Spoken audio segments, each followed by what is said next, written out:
നമസ്കാരം. SV ജേണലിലേക്ക് ഒരിക്കൽ കൂടി സ്വാഗതം. എപ്പോഴും പറയാറുള്ളത് പോലെ തന്നെ നമ്മുടെ വീഡിയോയുമായി ബന്ധപ്പെട്ടിട്ടുള്ള നിങ്ങളുടെ അഭിപ്രായങ്ങളും അഭിപ്രായ വ്യത്യാസങ്ങളും കമൻറ്റുകളായി രേഖപ്പെടുത്താൻ മറക്കരുത്. നമുക്ക് വിഷയത്തിലേക്ക് വരാം. ചിലർക്കൊക്കെ എന്തെങ്കിലും ഒരു പ്രശ്നമുണ്ടായി കഴിയുമ്പോൾ അവരുടെ മനോനിലയിൽ ചെറിയ ചാഞ്ചല്യം ഉണ്ടാകും. സ്വാഭാവികമായ ഒരു പ്രവൃത്തിയാണ്. കഴിഞ്ഞു പോയതിനെക്കുറിച്ചൊക്കെ ഓർത്ത് അദ്ദേഹത്തിന് ലജ്ജ തോന്നില്ല എങ്കിൽ തന്നെയും ഇപ്പോഴുള്ളതിനെ ഓർത്തും അവർ ലജ്ജിക്കാറില്ല എന്നുള്ളതാണ്. ചിലപ്പോൾ വാവിട്ട വാക്കുകൾ പറഞ്ഞിരിക്കും. ഈ പറഞ്ഞ കന്ന് ചെന്നാൽ കന്നും കൂട്ടത്തിൽ എന്നൊരു ചൊല്ലില്ലേ എന്ന് പറയുന്ന പോലെയൊക്കെയുള്ള പ്രയോഗങ്ങൾ ഒരുപക്ഷെ അദ്ദേഹത്തിൻ്റെ ഭാഷയിലും അദ്ദേഹത്തിൻ്റെ രൂപത്തിൽ നിന്നും അല്ലെങ്കിൽ അദ്ദേഹത്തിൻ്റെ ആംഗ്യങ്ങളിൽ നിന്ന് പോലും ഉണ്ടാകുമെന്നൊക്കെയാണ് പറയപ്പെടുന്നത്. അങ്ങനെ ഒരു അധപ്പതിച്ചു പോയ സാംസ്കാരിക മൂല്യച്യുതി സംഭവിച്ചു പോയ ഒരു നേതാവിൻ്റെ പേര് ജി സുധാകരൻ എന്നാണ്. എന്തുകൊണ്ടാണ് ഒരു മൂല്യച്യുതി എന്ന് നമ്മൾ പറഞ്ഞത് എന്നുള്ളതാണ് ഏറ്റവും പ്രധാനപ്പെട്ട ഒരു കാര്യം. കഴിഞ്ഞ ദിവസം CS സുജാത എന്ന് പറയുന്ന ഒരു വനിതാ നേതാവുണ്ട്, CPM-ൻ്റെ അല്ലെങ്കിൽ ഇടതുപക്ഷത്ത് നിന്നുള്ള.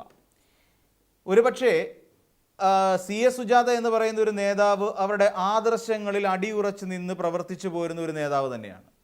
കാരണം അവരെ പാർട്ടി നിയോഗിക്കുന്ന ഏതൊരു കാര്യവും ഏറ്റെടുത്ത് ചങ്കൂറ്റത്തോടു കൂടി പൂർത്തിയാക്കാൻ തണ്ടല്ലുറപ്പുള്ള ഒരു വനിതാ നേതാവാണ് CS സുജാത എന്നുള്ള കാര്യത്തിൽ ഒരാൾക്കും യാതൊരു തർക്കവും ഉണ്ടാവില്ല. കാര്യം അവർ കോളേജ് ജീവിത കാലഘട്ടം മുതൽ അവർ വിശ്വസിച്ച് വന്ന പ്രസ്ഥാനത്തിന് വേണ്ടി അടിയുറച്ച് നിന്ന് പോയിട്ടുള്ള ഒരു ശക്തയായ വനിതാ നേതാവ് തന്നെയാണ് CS സുജാത. അക്കാര്യത്തിൽ ഒരു തർക്കവും ആർക്കും ഇല്ല.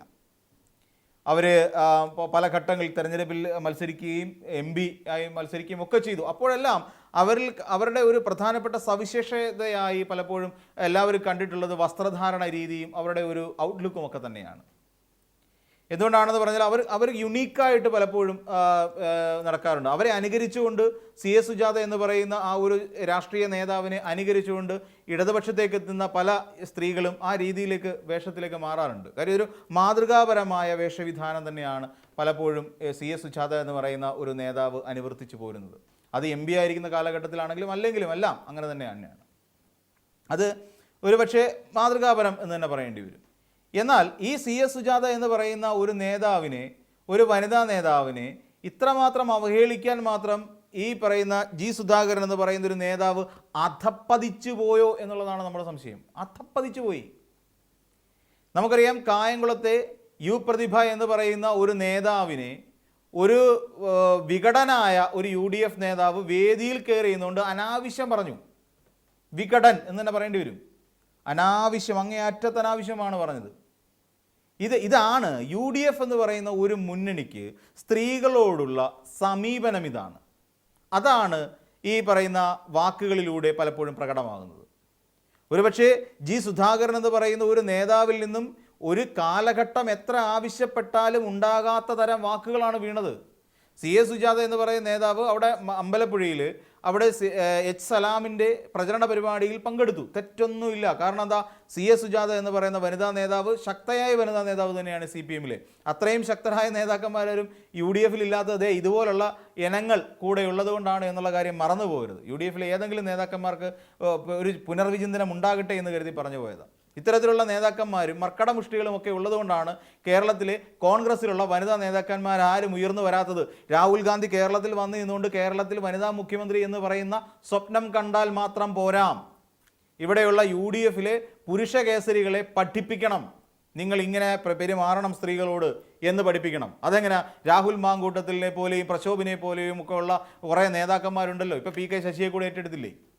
അവരൊക്കെ ഉള്ള സാഹചര്യത്തിൽ എങ്ങനെയാണ് വിശ്വസിച്ച വനിതാ നേതാക്കന്മാർ KPCC-യിലും ഈ പറയുന്ന മണ്ഡലം കമ്മിറ്റി ഓഫീസുകളിൽ പോലും കയറി ഇറങ്ങുക എന്നുള്ള കാര്യം വലിയ സംശയം, അല്ലെങ്കിൽ അതൊരു വലിയ ചർച്ചാ വിഷയമാക്കേണ്ട കാര്യം തന്നെയാണ്. അങ്ങനെയുള്ളിടത്താണ് നായന്മാരുടെ വീട്ടിലെ പോവുള്ളത്രേ CS സുജാത എന്ന് പറയുന്ന നേതാവ്. അവിടെ പോകുമ്പോൾ നായരാണ് എന്ന് തോന്നിപ്പിക്കാൻ വേണ്ടി മുല്ലപ്പൂവും തുളസിക്കതിരുമൊക്കെ വെച്ചിട്ടാണ് പോവാന്ന്. പക്ഷെ എന്തായത്? എന്ത് നാണം കെട്ട വർത്താനാണല്ലേ ഈ പറയുന്നത് ജി സുധാകരൻ.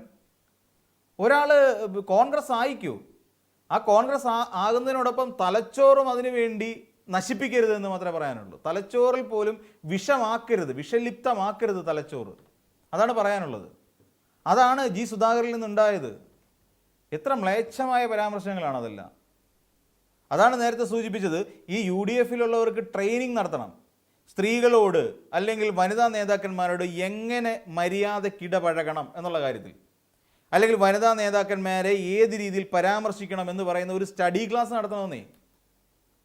ഒന്ന് ആലോചിച്ചു, ഒരു ഇടതുപക്ഷത്ത് ഒരു പക്ഷേ കുറച്ചുകൂടെ കഴിഞ്ഞിരുന്നെങ്കിൽ ഇടതുപക്ഷ സൈദ്ധാന്തികൻ എന്ന വിളിപ്പേരോടുകൂടി ഒരു മൂലയിൽ അല്ലെങ്കിൽ ഒരു എടുത്തുയർത്തി കാട്ടപ്പെടേണ്ട ഒരു നേതാവിനുണ്ടായ ധൈഷണികമായ അധപ്പതനമാണ് ശരിക്കും ഈ ജി സുധാകരൻ്റെ ഇത്തരം വാക്കുകളിലൂടെ വെളിവാകുന്നത്.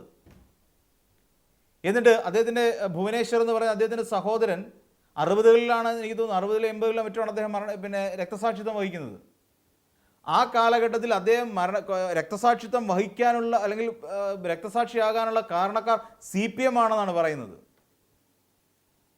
CPM ആണ്, SFI ഗുണ്ടകളാണ് അതിന് കാരണം എന്ന് പറയാൻ ഒരു ഉളുപ്പുമില്ലാതെ, ലെവലേശം ഉളുപ്പില്ലാതെ പറയാൻ ജി സുധാകരൻ എന്ന് പറയുന്ന നേതാവിന് എങ്ങനെ കഴിയുന്നു എന്നുള്ളതാണ് നാണക്കേട് തന്നെ. അത്യന്തം നാണക്കേടെന്ന് പറഞ്ഞാൽ ഇതിൽ പരം ഒരു നാണക്കേട് വേറെ ഉണ്ടാവാനില്ല. നമ്മൾ മനസ്സിലാക്കി നോക്കുക.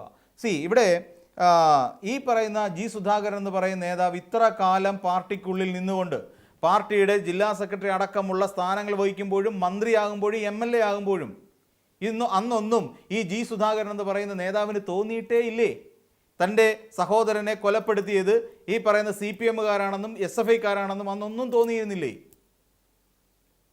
ഇപ്പോൾ മാത്രമാണോ UDFൻ്റെ പാളയത്തിൽ ചെന്ന് അവരുടെ തലപ്പാവും തലയിൽ വെച്ച് അവരിട്ട് തന്ന മുല്ലപ്പൂവും കഴുത്തിൽ ചൂടിയിരുന്ന സാഹചര്യത്തിലാണോ ജി സുധാകരൻ എന്ന് പറയുന്ന നേതാവിന് അങ്ങനെ ഒരു ഉൾവിളി ഉണ്ടാകുന്നത്?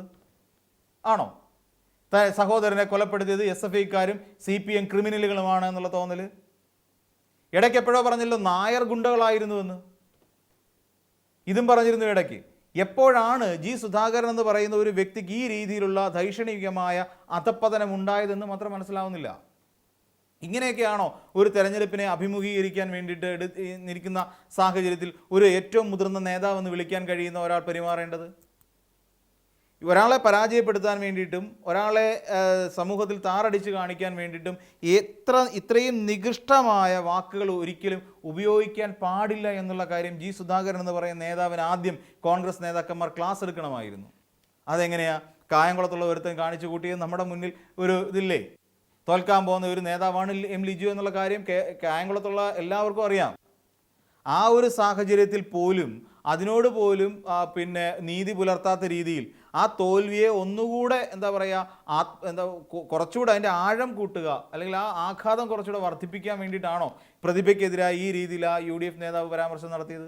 അതിന് സെയിം പാറ്റേണിലുള്ള രീതി തന്നെയല്ലേ ജി സുധാകരൻ എന്ന് പറയുന്ന ധൈഷണികനായ നേതാവ് നടത്തിയിരിക്കുന്നത്?